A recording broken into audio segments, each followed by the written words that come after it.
આજના આધુનિક યુગમાં ખેતી અનેક પડકારોનો સામનો કરી રહી છે। એક તરફ અનિયમિત વરસાદ અને બીજી તરફ વન્ય પ્રાણીઓ દ્વારા પાકને થતું નુકસાન ખેડૂતો માટે ચિંતાનો વિષય બન્યો છે। ખાસ કરીને દક્ષિણ ગુજરાતના સુરતથી વલસાડ સુધીના વિસ્તારમાં ખેડૂતોના પાકને બચાવવા માટે વર્ષો જૂની ચાળીઓ બનાવવાની પરંપરા અને નવા આધુનિક નુસ્ખાઓનો સહારો લઈ રહ્યા છે। ખેડૂતોના જણાવ્યા અનુસાર પૂર્વજોના સમયથી જ ખેતરમાં ચાળીઓ બનાવવાની પ્રથા પ્રચલિત છે। જ્યારે ખેતરમાં જુવાર, કઠોળ, તુવેર કે ડાંગરનો પાક તૈયાર થતો હોય ત્યારે પક્ષીઓ અને પ્રાણીઓને ડરાવવા માટે ચાળીઓ ઊભો કરવામાં આવે છે। આ માટે માટીના કાળા માટલાનો ઉપયોગ મોઢા તરીકે અને લાકડી કે ઘાસનો ઉપયોગ શરીરના જે માળખા તરીકે કરવામાં આવે છે। પશુ પક્ષીઓએ એવો ભાસ થાય છે કે ખેતરમાં કોઈક માણસ ચોકીદારી કરી રહ્યું છે, જેના કારણે તેઓ પાકને નુકસાન પહોંચાડતા અટકે છે। પરંતુ આજે નુસ્ખાઓ જે છે ચાળીઓ ખેતરમાં ઊભો કરવામાં આવે તે પ્રથા વિસરાતી જઈ રહી છે અને તેમાં પણ વલસાડ અને સુરત વચ્ચેના પટ્ટામાં હાલ શેરડી, ચીકુ અને કેરી જેવા બાગાયતી પાકોનું પ્રભુત્વ છે। ત્યાં ચાળિયાની જરૂરિયાત ઓછી જણાય છે, પરંતુ ડાંગ જિલ્લા અને નવસારીના સરહદી ગામોમાં જ્યારે ડાંગર અને અન્ય અનાજની ખેતી મુખ્ય છે, ત્યાં આજે પણ ખેતરે ચાળીઓ જોવા મળે છે। ખેડૂતો માને છે કે આ પરંપરા રીત આજે પણ ખૂબ જ અસરકારક સાબિત થઈ રહી છે।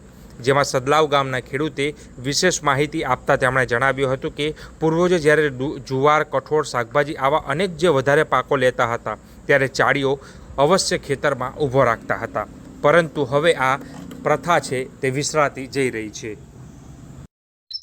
ચાળીઓ એટલે કોઈક ચાળીઓ કે કોઈ એને સ્ટેચ્યુ કે અત્યારની લેટેસ્ટ એમાં, પરંતુ એક પ્રકારે પૂર્વજો જ્યારે જુવાર, કઠોળ, તુવેર એ ટાઈપના જ્યારે પાકો લેતા ને ડાંગરનો પાક ખાસ કરીને, તો તે વખતે જે પક્ષીઓ એને ચણ કરે એટલે કે ખાય, તો એના માટે એને ડરાવવા માટે એક પ્રકારે જે કાળા માટલા એટલે અહીંયા દેશી ભાષામાં એને મટકી જેવું કહે, તો એ અને નીચેનો ભાગ જે માણસ શરીર હોય, માનવ કંકાલ કે એ ટાઈપનું બનાવે અને એને ખેતરમાં ઊભું રાખે, એટલે કે જે કંઈક આવા ભૂંડ અથવા તો જે કોઈક નુકસાન કરતા પ્રાણીઓ છે એને એવું લાગે કે અહીંયા કોઈક રખેવાળી કરતો છે, એટલે એ ભાસના લીધે જે કંઈક આવી પ્રવૃત્તિ છે એમાં ખેડૂતોને ફાયદો થાય।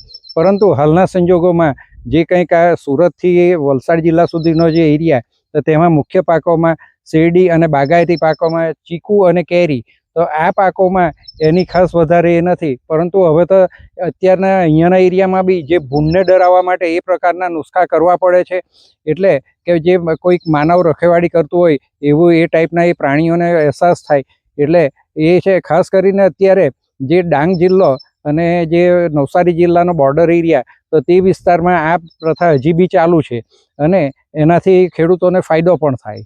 ભૂંડ માટે નવી ટેકનિક કઈ કરવામાં આવી છે? ખાસ કરીને ભૂંડના માટે તો એમ જોવા જાય તો હવે દીપડા કરતાં બી ભૂંડથી ડરવાનું વધી ગયું, કેમ કે એની વસ્તી વિશેષ થઈ ગઈ અને ભૂંડના માટે પણ આ પ્રકારના સ્ટેચ્યુ અને જે લાકડી પર જેને કે શર્ટ પહેરેલું હોય ને એ ટાઈપનું સ્ટેચ્યુ, એટલે કે જે દેશી અથવા તો ગામઠી ભાષામાં ચાળિયા કહે, તો એ પ્રકારના ખેતરોએ બનાવવા પડે અને એના કારણે થોડાક ભૂંડ ડરે અને નુકસાન ઓછું થાય। બીજા નુસ્ખામાં બોર્ડર લાઈન ઉપર સાડી અને જે ગ્રીન નેટ આવે, એટલે ટૂંકમાં ડુક્કરને અંદર ઘૂસવા માટેનો એટલે અવરોધ થાય તે પ્રકારના પ્રયત્નો બી કરવામાં આવે।